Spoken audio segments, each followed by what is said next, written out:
Olá, olá, olá, senhoras e senhores, cafezeiros de plantão, sejam muito bem-vindos ao Console com Café.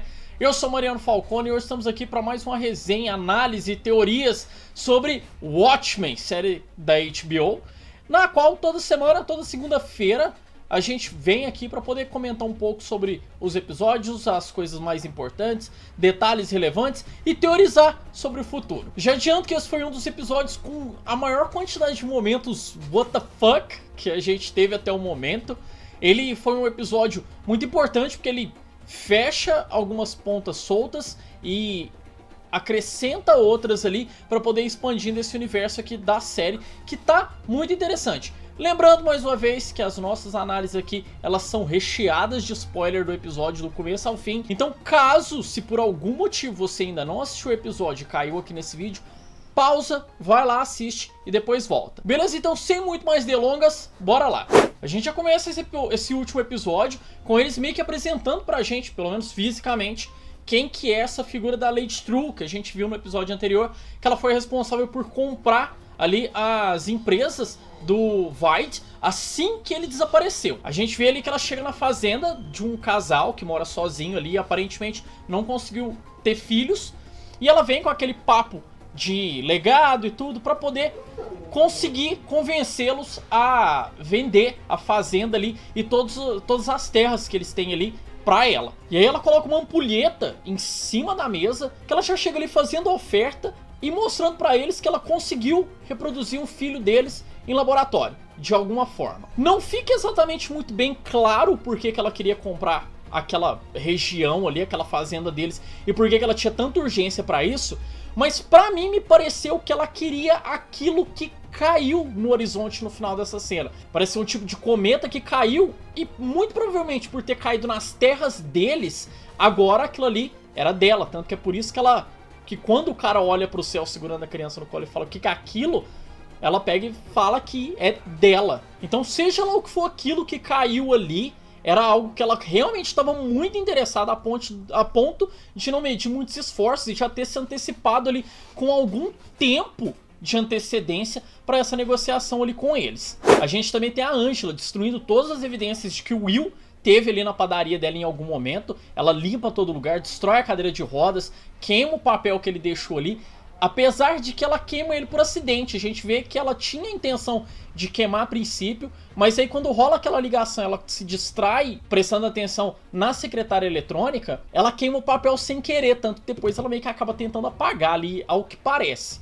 E aí, ainda conectado com essa ligação, é muito interessante que a gente vê que a Angela vai lá para ver quem são esses outros membros da árvore genealógica dela que foi encontrada.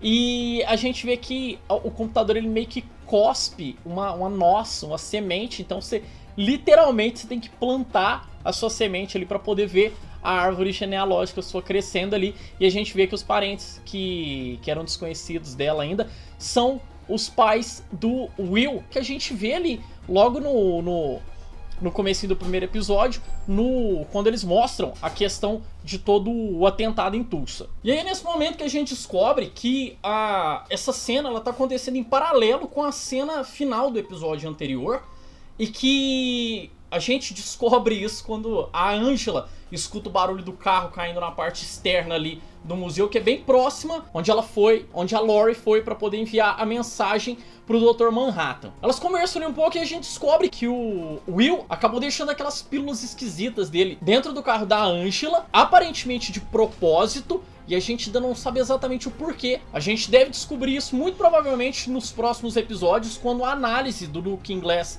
sobre aquelas pílulas ali derem algum resultado. Já partindo para a parte do Looking Glass, é interessante que você vê como eles, numa cena bem curta, eles também desenvolvem essa relação de parceria e confiança que a Angela tem com o Looking Glass, visto que ela confia nele o suficiente para poder levar o manto da clã que ela encontrou do chefe de polícia Judd lá para ele analisar, assim como as próprias pílulas. Apesar dela não dar muitos detalhes sobre o que é aquilo, ela confia nele o suficiente para poder deixar aquilo ali nas mãos deles e saber que tá com alguém que tá seguro, que aquilo não vai vazar dali. Ainda mais legal ainda é você ver que o Looking Glass, ele tá estudando a questão dessas lulas interdimensionais que chovem ali. É bem legal que ele fala que elas só tem 30 segundos de vida, que elas caem, seja lá de onde que é que elas vêm, elas caem ali no mundo deles, tem 30 segundos de vida, que ele até comenta que muito provavelmente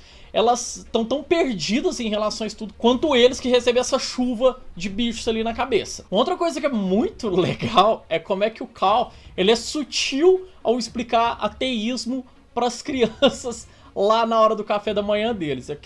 É um detalhe bobo que não avança muito a história, mas eu acho que desenvolve um pouco ali os personagens daquela família ali como um todo, e pra mim é um detalhe bem interessante, sutil e interessante. A Angela, por outro lado, assim como ela pegou e deu um jeito de se livrar das provas ali, ela precisava se livrar também dos pedaços da cadeira de rodas do Will, que ela tirou lá da padaria dela no começo do episódio. E no meio, a gente vê ela pegando a mala e jogando fora, jogando meio que num caminhão de lixo que tá passando ali debaixo da ponte. E quando ela tá saindo, ela vê um maluco, ela vê um Fred Mercury prateado lá. Tava olhando ela, observando o que ela tava fazendo, vestido com a roupa ali que provavelmente coloca ele no patamar ali daqueles vigilantes, que a gente já viu em outros episódios, só que ninguém conhece nada sobre um cara daquele tipo. E quando ela começa a perseguir o cara pra poder ver se descobre alguma coisa, o maluco sai correndo, se besunta todo de óleo, manda um fallows e vai visitar o Pennywise no esgoto, maluco. É muito maluca toda essa cena. Eu não sei pra onde isso vai despontar mais pra frente, qual que é a desse cara, mas com certeza é algo aí pra gente ficar de olho pros próximos episódios. A Lori também, que não é boba nem nada, depois daquele incidente com o carro, ela foi atrás pra poder ver se descobrir alguma coisa. Ela acabou encontrando as digitais do Will no carro também, além das digitais já esperadas de se encontrar.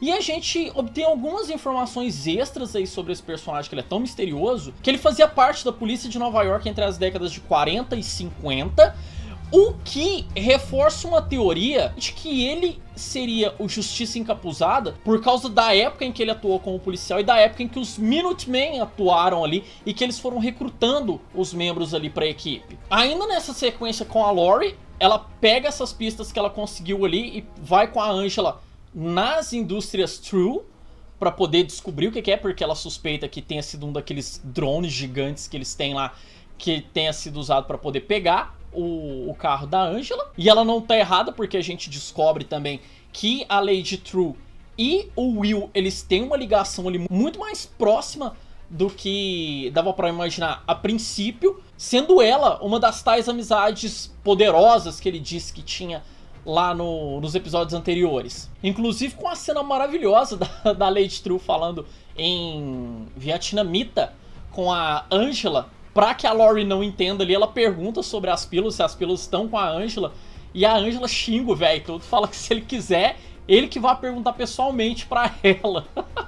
E aí agora a gente entra na parte mais absurda do episódio, que é a parte do Veidt. Como sempre, o núcleo dele ali é o núcleo mais maluco da história.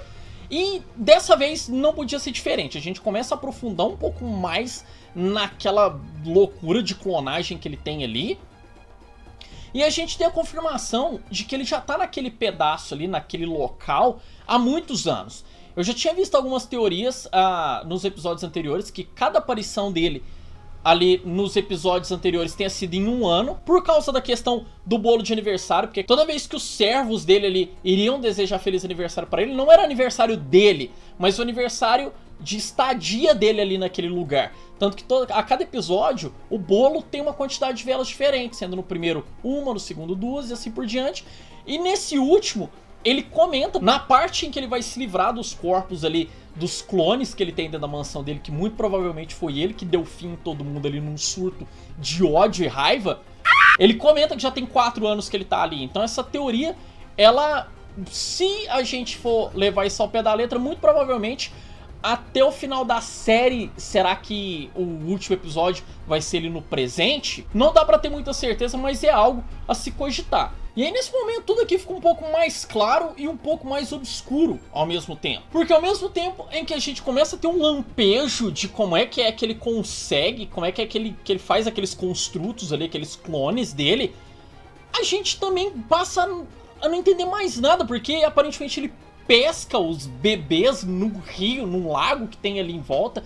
Será que ele desenvolve essas crianças ali de alguma forma e elas ficam se nutrindo ali até chegarem num ponto ali em que ele acha que elas já estejam maduras o suficiente para poder levar pra tal assadeira de pão maluca dele lá? Que tanto que você vê que quando ele pega os bebês, ele não só pega e coloca pra poder levar, ele descarta alguns, joga eles de volta no rio ali, porque aparentemente ele não achou que eles estivessem já prontos pra serem colhidos. E aí ele pega, leva o pessoal lá pra dentro da cabana dele, deixa 30 segundos ali em fogo baixo até ficar no ponto, e aí você finalmente vê os dois ali já em fase adulta. E tem toda uma questão ali de que o processo de evolução cognitiva deles acontece bem rápido até, só que não é imediato. Eles chegam ali a partir do momento em que eles são adultos formados, eles ainda precisam de algumas horas ali até conseguir falar.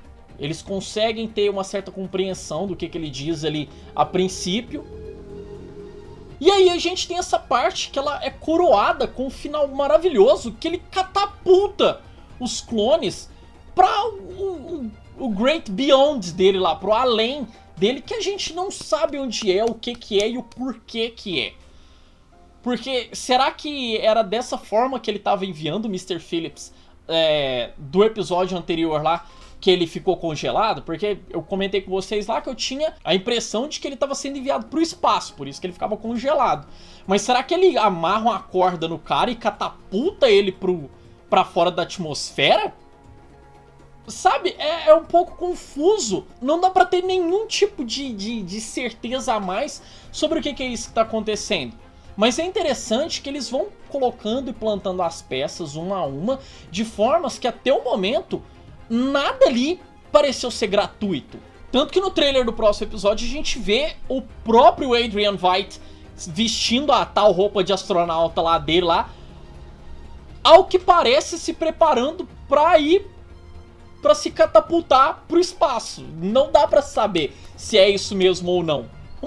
Uma coisa interessante nesse âmbito de nada ser gratuito dentro da série é que no momento em que ele tá olhando lá com a luneta dele, quando vai cortar pra outra cena, a imagem da luneta vira a lua. E assim, óbvio que aquele lugar onde ele tá não se parece em absolutamente nada com a lua. Mas me faz pensar se essa teoria maluca do pessoal ali, que ele estaria em outro planeta, venha a se concretizar em algum momento. Eu acho isso um pouco maluco demais pro universo de Watchmen, porque apesar do universo Watchmen ter criaturas como o Dr. Manhattan e invenções malucas que a gente não tem no mundo de hoje, o mundo, o universo e a física daquele universo funcionam como a do mundo real. Então, apesar de ser uma obra fantasiosa, ela é muito baseada no mundo real. Então ele tá meio que num outro planeta, ele talvez dentro de um domo na Lua. É um pouco bizarro demais pra mim de se pensar, sabe? Porque ficou parecendo que ele tá dentro, sabe, tipo Wakanda? Que ela meio que tem coisa de holograma por fora pra ninguém ver, mas aí você passa de um determinado pedaço, você atravessa aquilo ali, que nem a Temícera também, ali a terra da Mulher Maravilha. Então me pareceu que ele catapulta o pessoal, e quando eles chegam num determinado ponto em que eles somem, não é porque eles estão passando das nuvens, porque as nuvens é uma coisa gradual, não é como se tivesse uma parede de nuvem que você atravessa do nada. Me parece que tá saindo pra fora desse tal bulbo maluco que teoricamente esconderia ele dentro, seja lá de onde que ele estiver. Eu espero do fundo do meu coração que ele não esteja em outro planeta e que aquele corte ali da luneta dele pra Lua em uma das cenas finais do episódio realmente seja só uma transição legal pra combinar. O que não vai fazer muito sentido com como a série anda se comunicando atualmente. Mas eu ficaria mais feliz do que essa coisa de outro universo, outro planeta. Enfim, mas é só achismo meu e só vontade de fã maluco. Talvez se a coisa for bem construída eu consiga engolir até esse tipo de maluquice. E aí sim a gente vai pra parte final do episódio, onde a gente vê a cena com a filha da Lady True. Filha da Lady True, inclusive, que se vocês se lembrarem bem, ela aparece no início do segundo episódio. Ela é aquela garotinha que vai lá no jornaleiro e compra todos os jornais que tem lá. E o cara ainda faz uma piada lá, se ela lia tudo, vocês lembram? Então, é a mesma garota. E aí a gente vê a cena com ela acordando de um pesadelo. E o pesadelo que ela descreve pra mãe dela que teve... Ah, e vale salientar que a garota dorme com meio que soro intravenoso lá pregado nela. Então não dá pra saber no momento exatamente o porquê que aquilo é como é. Mas enfim, ela conta do pesadelo dela pra mãe dela. E a descrição que ela dá é muito parecida com a de uma foto muito famosa da Guerra do Vietnã.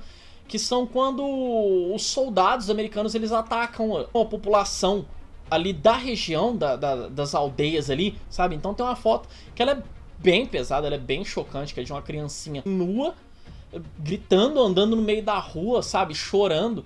Então deu a sensação de que a garota tava descrevendo essa cena no sonho dela. Mas enfim, aí a gente descobre que aparentemente a Lady True e o Will, eles têm um acordo e que ela tem medo de que ele não cumpra a parte dele, porque agora a família dele tá envolvida nisso também. Ela tem receio de que por algum motivo, o fato de agora ele tá lidando com a neta dele, de que ele até então não tinha contato, talvez ele dê pra trás. Mas ele diz que tá 100% dentro, que ela não tem pelo que se preocupar. E a gente descobre nessa cena que o velho é muito mais saudável do que a gente imaginou que fosse, do que ele aparentava ser até então, que ele não é cadeirante nem nada do tipo, e que a Angela vai descobrir alguma coisa nos próximos dias e que vai fazer com que ela odeie ele. O que é, não dá pra ter muita certeza. Será que é a questão dele ser um vigilante, de que ele foi um vigilante de fato, será que isso vai se confirmar? Ela vai acabar descobrindo isso e vai detestá-lo, por assim dizer? Porque os vigilantes, eles matavam bandidos à torta e direito. E a gente vê que a polícia local ali, as leis que eles têm ali, eles não podem nem sequer andar armados. Então são dois extremos. É a parte em que o policial não se defende de forma alguma. E do outro lado você tinha a figura do justiceiro, que na época saía matando à torta e direito. E tava por isso mesmo a sociedade aceitava aquilo. Não sei, talvez seja isso que vai gerar um conflito tão grande assim entre os dois. Não dá pra ter certeza, eu tô muito empolgado, a série tá sensacional e eu tô muito ansioso pra poder ver qual vai ser o desenrolar de tudo isso que a gente tá vendo até aqui.